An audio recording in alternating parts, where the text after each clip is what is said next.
I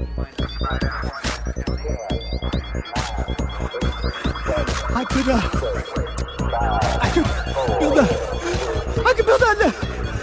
build a spaceship. Hello and welcome to Space Doc Jury Minisode 21. I'm Lee. I'm Peter. And I'm Andy. And this week in our little Minisode episodes, we were all sitting there and we're thinking, well, what can we do? Well, one of the things that always comes up in all these discussions, whenever we sit there and talk about spaceships, is like, oh, this spaceship can beat that one. Well, we never really do that kind of thing, do we? We compare the weapons and we compare the speeds and all this kind of thing. But we never, ever sit there and go, that was a good space battle. That's spaceships really letting rip and all these things happening. And, what we got round to, essentially, is space battles. What's a good one? What's your favourites? What one do you think is really impressive? What one do you think is absolutely pathetic? I think I know a couple in the mind, but we'll see how it goes. So we're going to have a little talk about space battles, and see how we get on. So let's get fight. Yeah. I was going to say we need war. Yes. Dun dun. What is it good for? Absolutely fuck off. And it's anyway. No, I don't think it was ever that. I think that's the 12-inch remix. Anyway, that is, yeah. That might be the intro music as well. Yeah, wah bum bum. Yeah. So okay then. What? Let's before we get to our favourites. What makes a good space battle? Because obviously, visual effects is one thing, but what is it about a certain space battles that really kind of fire the blood, that make you really sort of engaged? Feel free anyone to step in at this point, but Well, for me, what makes it's universal across what I think of my favourite space battles are. I mean, again, effects aside, as another one, you want a sense of scale, of epicness to a battle, and this might feed into that. But I always find the music's very important.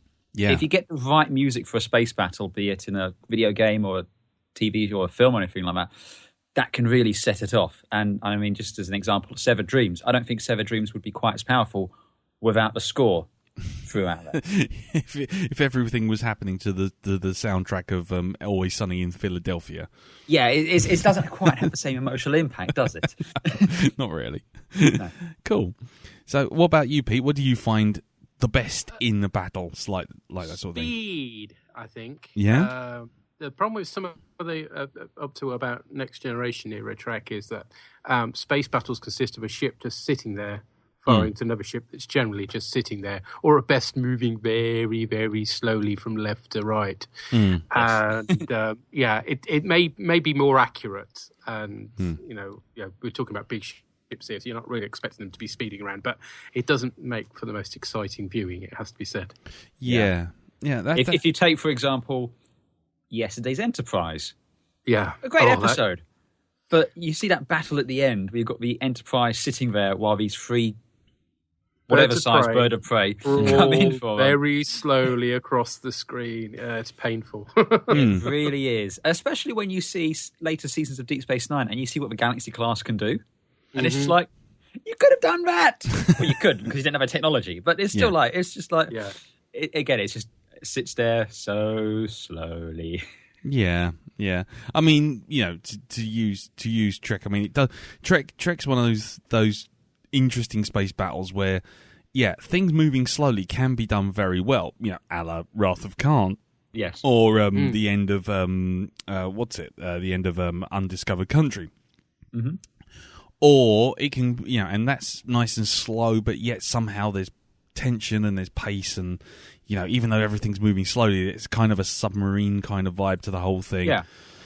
But then you get things like the Battle of Earth of Sector 001 in First Contact, where all the spaceships are flying around like fighter craft, and the Enterprise E kind of gracefully slides into view, firing in every single direction, and you think, okay.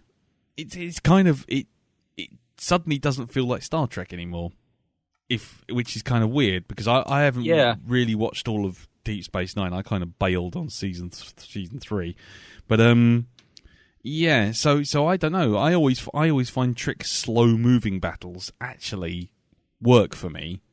It doesn't work in other things. When they're treated like submarine space battles, like in Wrath of Khan or in Undiscovered Country. It does work very well. Well, there you've got tension, haven't you? You've either got to have speed or you've got to have tension. And why Wrath of Khan works so well is because they're in a nebula, so they can't see each other. So immediately you've got huge amount of tension. You don't know where the other ship is. There's loads of stuff where you're looking through the Enterprise view skin and it's just fritzing. It's like a bad Channel 5 signal, you know. Yeah. Or a good Channel 5. That's a very dated analogy now, isn't it? I was going to say, yeah, it's the late night Channel 5 softcore porn channel. yeah. The Channel 4 red triangle moment when you're sitting there with the aerial going, no, holding it up to the window. And the only boobs on the screen are Khan's. In I think it's season 4 of Deep Space Nine, when they started getting, I think they started using CG a bit more. But you got some stuff with the Defiant where they like literally affixed the camera to the Defiant while it was swooping around and everything, and that's amazing. I mean, that works really, really well there. End of season 3, you get the Dies cast, where she's involved in a massive battle in amongst Cardassians, Romulans, and then the Jemadar. And the Jemadar ships you follow as well, and they're zipping across screen, because they're the sort of ships that look like they ought to be able to do that. I mean, that was still mostly model shots, actually. They were using, although they were cheating a lot, they were using loads of toys and Christmas decorations, and but they had the merchandise to draw on. Basically, if they're doing it now, they'd be using attack wing ships. But that stuff that's probably about as good as it gets, and the Warrior is pretty impressive on that side of things. Because I've got to say, with something like Sacrifice of Angels, it feels a little cheap almost. It's just, you know what I'm saying? Because they've got 24 Galaxy class ships throughout there, and they've got more Mirandas you can sneeze at, and it's just like you've kind of cheapened the loss of the Enterprise and of those big ships by just having so many big thrown away. It's a bit like they've got the keys to the CGI locker and have just spunked their load all over it. That's pretty much. Yes. Yeah, all the things. Yeah, exactly. And while it's very visually impressive for the time, I should qualify, but equally so, there's no sense of weight to it. When these ships are getting blown up, I'm not thinking, oh, what, you just destroyed that? You're like going, oh, well, at least they have 17 more in that frame alone. Yes. Yeah, I must admit, the last episode of Deep Space Nine that I actually saw and recall, I must admit, this is probably going to put exactly where I am. It was the episode when the Jemadar shot the engine off the Odyssey and then blew the fucking thing up with barely a sort of whisper. You know, it was a Jemadar craft just come in, just took out the nacelle. They did a kamikaze run on it. They did collide with it, which was actually pretty cool. Yeah, but even so, Jemadar ships were like tiny. That's like the X-wing. That's like an X-wing ploughing into the bridge of a Star Destroyer. And oh, never mind. Yeah. So for me, that sort of thing was kind of cool. Though I have to say, the what you're talking about with the Defiant, and I'm literally looking at it now on YouTube. That's the first time I've seen Star Trek actually think about. I mean, and it's funny because they bring it up in Wrath of Khan, thinking in anywhere other than 2 dimensions. Yeah, that's one thing I know I've always been down on Trekco since this show started, but that has always bugged me. Even when I did like Trek and I was watching it slavishly, it's like everyone's the right way up and on the same level, or maybe slightly elevated or slightly below, but everyone's on the same plane. Yeah. And the justification for which is you see the Enterprise upside down, which it could be. There's no reason why it can't be because of gravity plates and all that. But it just looks bloody hot. Yeah, exactly. Which is why when you look at something like the JJ was it opening to that first Star Trek, when you see the Kelvin, and then you kind of don't realise which way up the ship is. That's just bad ship design. Well, it is a terrible. Shush you. I mean, the Kelvin is not a good-looking ship. I'll be honest with you. But one thing I did like was the fact that as it passes by the screen, rather than passing by the screen and everyone being standing upright and facing upright and everything straight up and up is up and down is down kind of thing, the camera kind of rolls over the whole thing, and it's kind of like, well, Yeah, that's exactly right. You could be upside down. You could be 6 ways to Sunday. You could be flying sideways for all we know. They do that in every JJ film, don't they? That's how we kind of start them. And I quite like that, to be perfectly honest. It's a nice visual. It's the same way in Star Wars. Always starts with a title crawl, pan down to planet, ship enters. Yeah. The JJ ones always started with some weird-ass angle of a ship as it flew by, which was kind of cool. But yeah, I mean, so on the one end of a scale, you've got those massive, big kind of Sacrifice of Angels space battles and everything. But one-on-one space battles work really well as well, because we've already mentioned Wrath of Khan. There's also mind goes blank while he tries to think of other ships battles with just 2 ships. With just 2 Help me ships, out here, guys. Well, I mean, there's actually.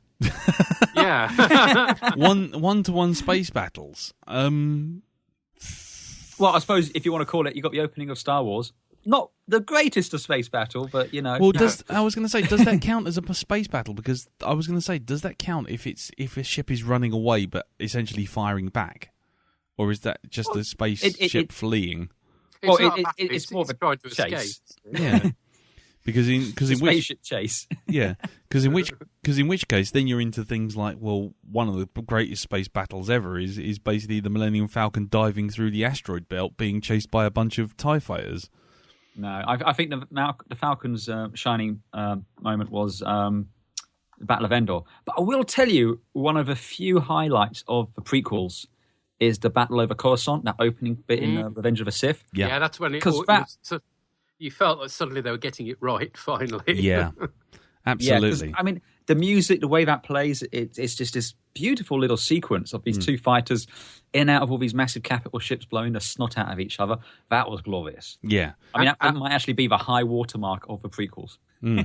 Possibly. And playing it on Star Wars Battlefront.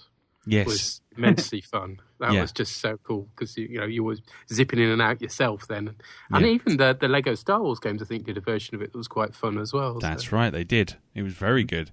I mean, it's interesting that shot.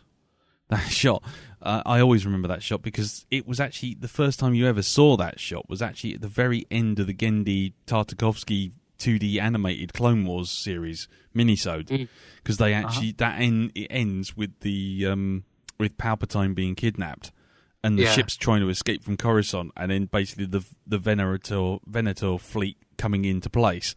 And it was like, and the camera kind of does an actual reverse of the opening move of Revenge of the Sith, which I thought was really cool.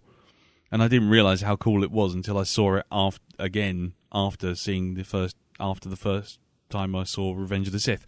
But that is actually a very good battle. It's one of those. I would say, controversial here, but I'd say it's probably the best space battle in Star Wars. I know Battle of Endor, it's thingy, but the thing with Battle of Endor one is just from a visual sort of perspective, and all the fighter stuff is very cool, absolutely, and it's all model work, so much respect to it. You never really get the same, because there's no long shots in the same way you have of that opening one from Revenge of the Sith. It's that opening shot. You follow those fighters. So first, you've got the Venator coming across the screen. Yeah. And then the 2 fighters whiz down past, and you follow those, and they do those loops and everything. It's obviously set up for 3D conversion at some point. But you've got this beautiful long, I think it's like 2 minutes long, perhaps? Yeah. Of just the ships. And you follow them as a single shot, and it's just like you can take it all in. You've got one of the Venerators has got some super laser in its hangar bay, and it blows up one of the other ships. And there's so much to take in. It's one of those ones you've got to watch it over and over again. And you get to see the inside of the ships as well. And when they're firing their broadsides and the damage it's doing. I mean, that was new as well for the time. Yeah. It's fantastic. And as some of the fighters were blowing up, there were pilots being thrown out of the fighters. Yeah. And, I mean, there was so much going on. I tell you what, my fun fact of that when we reviewed it for Black Dog, but it's a fun fact, is that they worked out, the guys at ILM worked out, because they had to, that was the first test of their render farm that they had under the Presidio, because they moved into an abandoned military base, and they turned an entire aircraft hangar into essentially their render farm. And that was the first time they'd actually tried it out. And apparently they did the calculations, and they said if they had a single PC trying to render all the elements of that scene and put them all together, it would have taken it 150 years to render. It's just, and you suddenly go, wow, okay, fair enough. Hats off to you. Yeah, that's. I mean, again, that's the thing. It's the Battle of Endor is iconic. I love it, especially the bit when all the TIE fighters fly towards the camera past the blockade runner, and also the moment when they realise the Death Star's operational, all start trying to just get out of it. It's great, but if you were watching them in isolation, so you didn't know anything about Star Wars, you just made someone watch the Revenge of the Sith one and the Battle of Endor one. I think the Revenge of the Sith space battle is the more impressive. It's better choreographed. Yeah. I think that's the key. Also, you've got your main heroes involved in the Revenge of the Sith one, whereas actually your main heroes, of course, are on Endor. That's very true. Not in the ships, unless you're a big fan of Nim Num, of course. Yeah. Oh, it's all about Akbar for me. Yeah. It's a trap. I mean, come on. No one in the world doesn't know that little thing. It's an elaborate ruse. Yeah. It's a cunning ploy.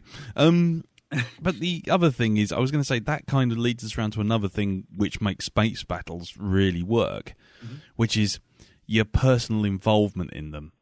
I mean, in the case of Endor, it's spectacular, but you don't really feel much. You're more invested in Luke on the Death Star and Han and Leia down on Endor. Yeah. Mm-hmm. The battle that works the most in Star Wars in terms of just actually involvement has to be the Battle of Yavin. The dogfight over over the Death Star, which firstly you've got Luke fulfilling his destiny. Secondly, you've got the fact that Leia and Han are on the planet that's about to get blown up. There's a lot more invested in that fight. So even if it's not necessarily as spectacular, the stakes are higher. And I think that's one thing which, even though Revenge of the Sith's opening shot is very, very good, and technically it's superb, you still know that A, Obi-Wan's going to get out of it, and B, you know that Anakin's going to get out of it. And then when you find out that Palpatine's on board one of the ships, you know he's going to get rescued because, hey, it's a prequel and we've seen the destiny of all three of those characters. So it kind of loses it. To be fair, though, and this is just because of how iconic Star Wars is, and, I mean, at least on my part, it came out 4 years before I was born. Shut up. My point is... Fetus. You get what I'm saying there, It's, yes, I saw it in the cinema and I'm old. I get it. Sorry, I just finished putting the boot in there. Yeah, that's fine. That's fine. All right, fine. Can I say another one of my all-time favourite space battles? And also, I'll tell you this with a personal involvement one as well. Go on. The Battle of New Caprica. The rescue. The rescue, yes. Yes. The Galactica doing its, what we call now the Adama maneuver, where you jump into a planet's atmosphere, drop like a stone, launching Vipers, and then jump out into space. Yeah, but that entire episode is not only is it one of the most well technically realised space battles of all time, the level of personal involvement where I honestly, hand on heart, believed they were going to destroy the Galactica right up until the moment the Pegasus opened fire. Like the way the music builds in that moment, the gentlemen, it's been an honour. The camera just pulls back. I was like, they're going to do it. They're going to do it. They're going to do it. Yep. Yeah. That was, but that's another element of space battles in general, though, isn't it? It's that punch to the air moment when the tide turns. I mean, again, and I'll tell you what, that tide fucking motherfucking turned. It really did turn. It really does turn. There's no two ways about that. I mean, there's that, like I say, there's the aforementioned. There's the aforementioned. First Contact. With Worf is in dire shit in the. So it's when he's smacking the side of a chair in frustration. Yeah. Perhaps today is a good day to die. Yeah, as we've discovered, Worf doesn't like command chairs. And in any universe. Yeah, and then all of a sudden it's, sir, there's another signal, another ship. It's the Enterprise, and the music's da da da da da da da, and then the Enterprise flies in, and you're like, fucking get in there, yes! You're punched in the air, and that is the key element to any battle. There's that moment when the tide turns, because there's always that moment when it's darkest before the dawn, and the escape from New Caprica is an absolute bona fide dyed-in-the-wool classic. But then you've got that moment of suddenly, you got Han Solo coming out of the sun. We're all clear, kid. Now let's blow this thing and go home.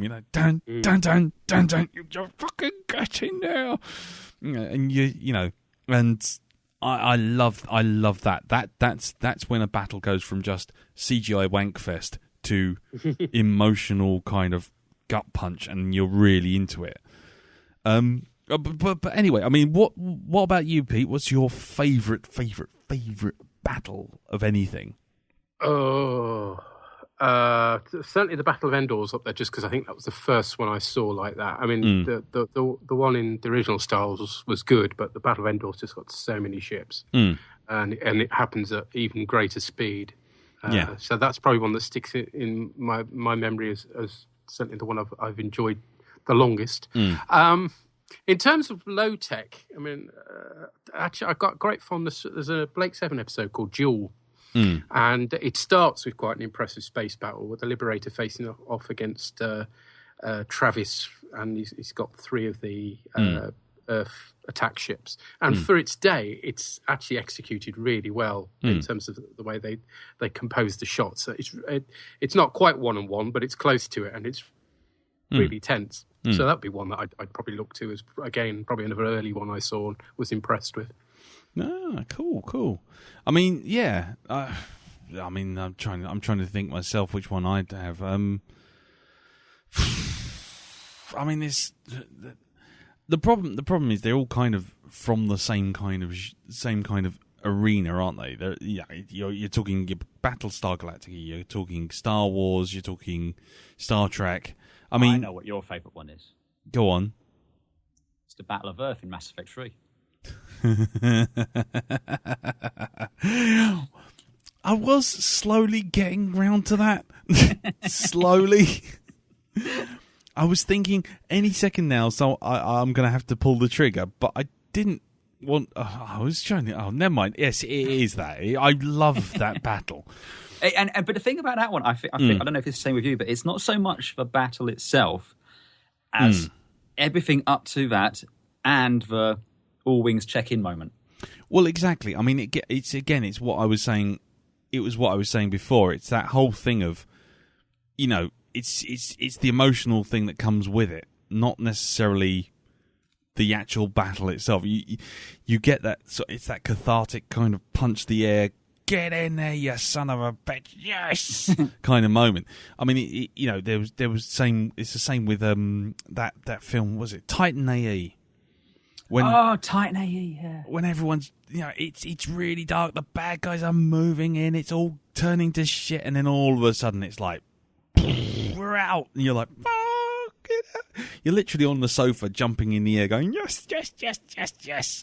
Yeah. And again, it's not the battle as much as the resolution. And in the case of Mass Effect, the Battle of Earth, it's that whole thing of you finally got everyone together. You finally amassed the largest fleet the galaxy's ever seen. The bad guys are winning. The Earth is falling, and then, boom, all these ships come out, and it's just. Well, it's CG, it's a computer game. It's as many spaceships as they would like to have. And in this case, it's about 100,000 of the fuckers just appear out of nowhere. And the music kicks in, and the hero's standing at the bridge of the ship at the vanguard of the fleet, and he's going, everyone reporting, fighters take point. And you're suddenly the bad guys all loom into place, and you're like, oh God, this is either going to work or it's not. And then suddenly the fighting begins, and you're like, yes, we're going to win this one, yes. And it's just like the music kicks off, and for me, that's it. It's not the pyrotechnics as much as the emotional investment in the battle. That's why I was going to say the other battle I really like, and it's actually a really short one, is from Undiscovered Country, because it's not so much that there's actually much of a fight, because it isn't. The Enterprise gets creamed all over the place by Kang's ship. the blooming Excelsior drives around like Mr. Magoo trying to find a parking space. And, in the meantime, you got Kang sort of sitting there going, parting is such sweet sorrow, blah, blah, blah, blah. Spending more time talking than he is firing. Yeah, exactly. If he shot a bullet every time, if he shot a photon torpedo every time he actually said a word. What's that wonderful moment, is it, when McCoy goes, I give good money if you just shut up. Exactly.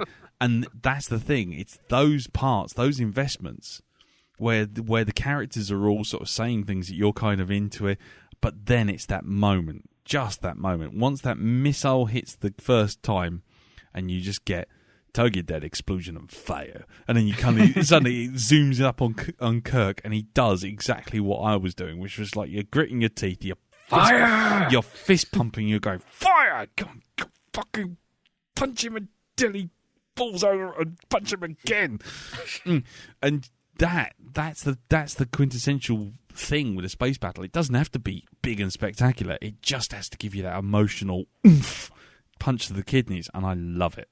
I've got to say, as far as like emotional impact, I mean, I've always got a soft spot for what's the one? The space battle, losing space battles, like where there isn't a happy ending out of it. I mean, for example, the beginning of Mass Effect 2. That's not a battle. That's a rout. Yeah, that's just the Normandy getting taken apart, but. You've got that emotional investment there from the way it happens. Also, to an extent, the battle in Serenity, where it starts off quite fun when you've got Serenity coming towards the Alliance fleet, and the guys go, "We should have settled this as men." And then all of a sudden, all of the Reavers come out of a cloud, and he goes, "Open fire!" So open fire. Somebody fire something. Yeah. And that whole battle is just fantastic, and I love that, just things getting blown up. But like I said, space battles where the good guy loses. I mean, even Star Trek 3, if you want to call that a battle, as opposed to a couple of shots being fired. Maybe it's just tied into a nice heroic ship death, which we've covered in another minisode, but I always have a soft spot for those. Yeah, I mean that one in particular is pretty stagnant. I was going to say, if I was going to pick one that turns around and says, that doesn't really work for me, that would have probably been it. Because that is literally like two clumsy old bastards just both getting a sucker punch in on each other and just standing there staring at each other for like 20 minutes. Yeah, but in Venice, the second one made him fall down the stairs and break a hip. Yeah, exactly. That's fair enough. I mean, what about playing space battles? Because obviously there's quite a few video games as such. I mean, yeah. I mean, you can play space battles. I think the thing with those is, again, there's two types. There's the ones where it's an open playing field, like Elite or something like that, where you fly into a bunch of all players just kicking the crap out of each other all around you, and you're just sitting there going, okay, I'm either going to last about 2 seconds here, or I'm going to have to dive in. And you try and play the hero, but actually they're quite unfulfilling, because you fly in there, you blow up this bloke and shoot that bloke and blow the nose cone off that guy or whatever, and then someone else just comes along with a pissy-ass ship and you're just tired and they just go dink and just bump into you and you just explode. And it's like, if that was a film, everyone would be just sitting there going, what? Oh. And, whereas something like the Wing Commander games with Mark Hamill or the Free Space games, they have a sequence where it's against the clock. There's kind of a bit more sort of structure to it.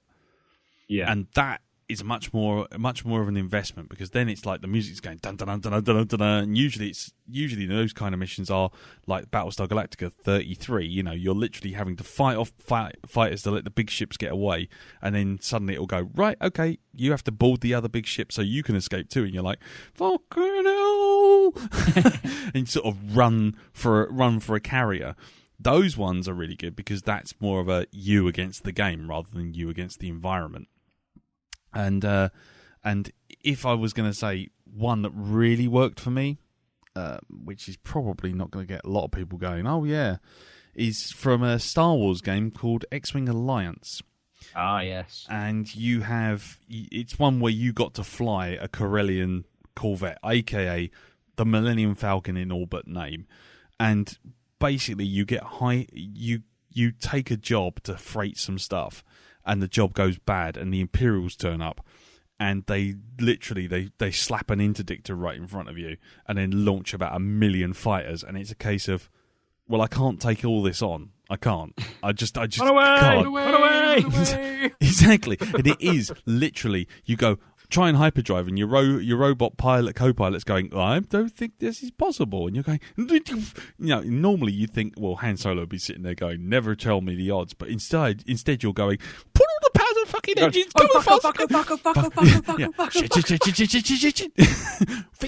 fix it. That actually reminds me of the last mission in Free Space 2, which, fuck it, it's a 20-year-old game at this point. I don't want to spoil the fuck out of this.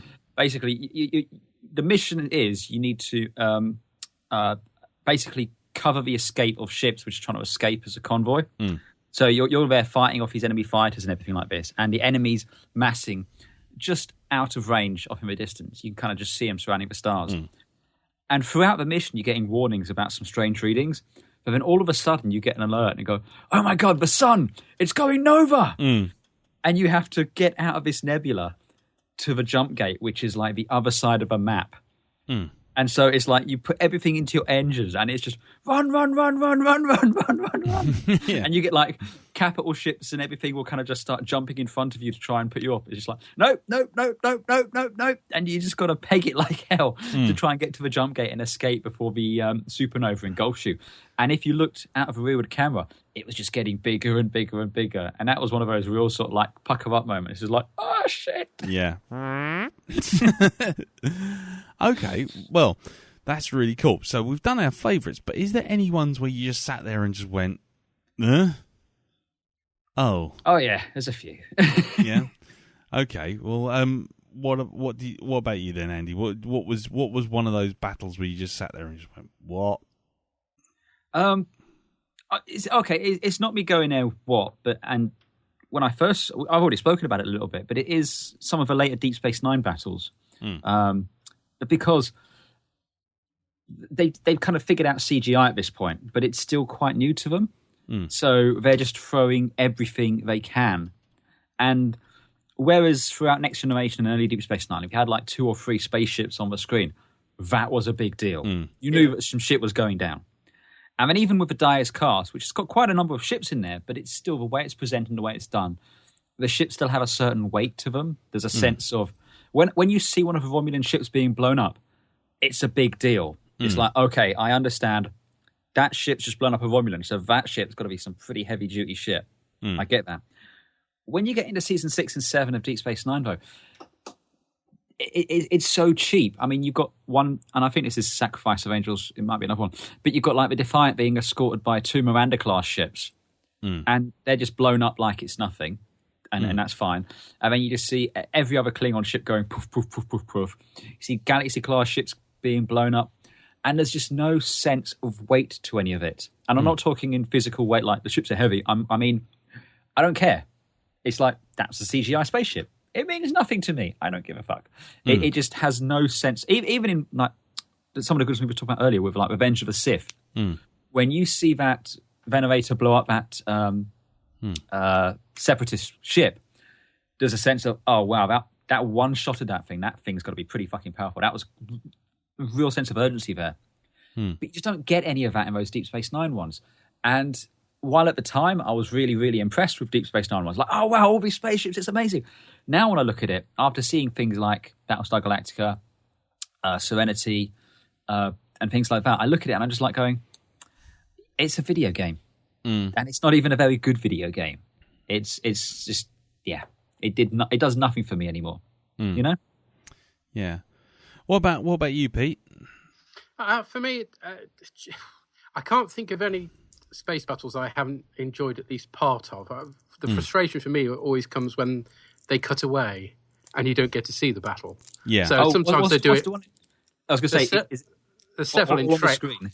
Yeah, where they're just little dots on a screen that, rather than actually, because they were doing models in those days and they didn't have the budget all the time to do it. So as a result, But you just get little dots moving on the screen, which is pathetic.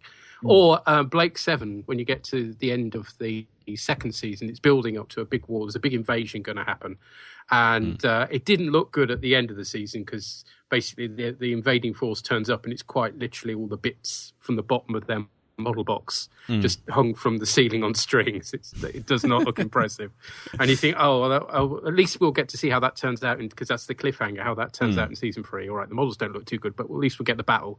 And then season 3 opens with the Liberator's going down, it's been overpowered, and everybody's ejecting, basically. And that's, you don't see anything of the battle. It's like, what? Yeah. You can't do that. Yeah. Of course, they couldn't do it on Blake 7's budget either, but watching it at the time was a massive disappointment. Yeah. I mean, Space Battle tease. Yeah. I mean, kind of on that same route, but also going back to what I was saying before about like the emotional investment in things. I have to say the battle that really did my nut in was Into the Fire from Babylon 5, which is the end of the Shadow War. And that ends with a damp squid, doesn't it? Exactly. It's one of those battles. It is it's essentially what Mass Effect ripped off. You know, it literally turns around and goes, right, okay, let's throw all the ships on the screen. Can we render more? Yes, throw more ships on the screen. What about these ones? More ships. And you go, fuck, here we go. This is gonna rock. You know, there is like literally, you know, it is like the arrows from the film 300. You know, it darkens the sky with the amount of ships coming in from every direction. And I thought, right, fine, here we go. Shadow Planet Killers, Vorlon Planet Killers, fucking first ones, everything, all flying in. And then what happens is they all collide, and then we cut to basically Sheridan and Delenn standing in a room talking for the rest of the episode. And it basically ends with him saying, "Get the hell off my lawn." Yeah, exactly. and then ending with, "Fuck off." Oh, all right then. And then they all just go away, and it's just like, and for something that built up so solidly, and especially some of the Babylon 5 battles, you know, in things like, you know, shadow dancing and things like that. Earlier that season, when you got the, oh no, is it later on where you get the? I always get my chronology mixed up, but you got the Earth Civil War effectively. Oh, that's later. Season 4. That's after that. That's after it, and that sort of is far better because you've got a much more sense of heft. Yeah, with the space battle with that. Yeah, and again, it kind of balances quite nicely the emotional character stuff with the big action. Whereas the Shadow thing, obviously, it almost feels like it's too big, and so the only way they can deal with it is literally just to have, you know, some stuff happen on the station to Morden, and then have some stuff happen to Delenn and Sheridan, and then have a couple of cutaways of shadows flying left and right with other ships kind of flying in and out, and then it's like, and then it all just stops, and it's like, it was the biggest case of space battle blue balls I think I've ever suffered. Yeah. You know, and especially when you get sort of like dialogue, which makes it even worse, with like the Vorlons going things like, you know, we will not be alone, and Lorian going, oh no, never alone. And it's like, what? So are you 5? Yeah, I was going to say, you've just taken creatures that live for millennia and devolved them to a bunch of kids throwing their toys out the pram. So you undervalue even the character stuff. So even if there was the spectacle, you know, like I said, with the other battles, you can sit there and go, fucking yes, get in there. This one, you're sitting there going, you bunch of twats. You know, literally, they're being put on the intergalactic naughty step and told to go and think about what they've done. It's like, really? Well, it was long overdue. Yeah, exactly. Really? And that, to me, was a real moment. Especially to get the cheesiest line in science fiction history, which is, get the hell out of my galaxy. Wait, I've just thought of the absolute worst space battle of all time. Go on. The absolute worst. Just everything about it sucks. And it's the Battle of the Sphere Builders from Enterprise, where we see the fucking Enterprise J's corridor. Fuck, that was a shitty fucking... everything about that thing pisses me off. But the fact they big up that this is a big pivotal moment of a Federate, massive, awesome battle, blah, blah, blah, massively into the future. And we see a corridor of the Enterprise, Jay. We see... Which is a Cardassian corridor. Which is just shit. We see a foggy nebula outside the window, and the ships flying by are all from the 24th century. There's like a Prometheus class and an Equinox class and shit like that. And it's just like, oh, fuck you, Doug Drexler. That's the space battle which pisses me off the most. Well, there you go. And what about you, Pete? You got anything further to add, or? I think I shot my bolt, for space battles. Okay, fair enough. Well, that's fair enough. Not every episode has to be jammed to the gills, It's cool. I think it's good. And we'll no doubt come back to this topic at some point, because most of our episodes end on a massive argument. Well, exactly. But, so do you agree with us? What do you think? Do you think we've missed an almighty battle that we should have pointed out? In which case, tell us. Let us know.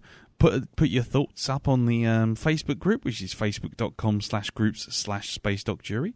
Put it up on Twitter. Let Pete know at SpaceDocJury. And correct us. Let us know your thoughts. What is your best space battle? What is your favourite one? What is your worst one? What one just ended with such a damp squib that you basically took the disc out the drive and threw it into the street? Star Trek 5. I was literally about to say. And let the bus run it over and filmed it. Please, Captain, not in front of the Klingons. Yeah. I know this ship like the back of my dunk. Oh, fuck off. Anyway, do let us know. Do join the Facebook group, get on Twitter, let us know, and we'll speak to you all next week. Until then, thanks very much for listening, and we'll see you next time. Tatty, bye. Cheer, bye. Row, row, row your boat gently down the stream. Row, row, row your boat gently down the stream. Merrily, merrily, merrily, your boat. Life is but a dream. Merrily, merrily, merrily, your boat gently down the stream. Merrily, merrily, merrily, merrily, life is but a dream. Merrily, merrily, merrily, merrily, gently down the stream. It's over because we've decided it's over. Now get the hell out of our galaxy, both of you.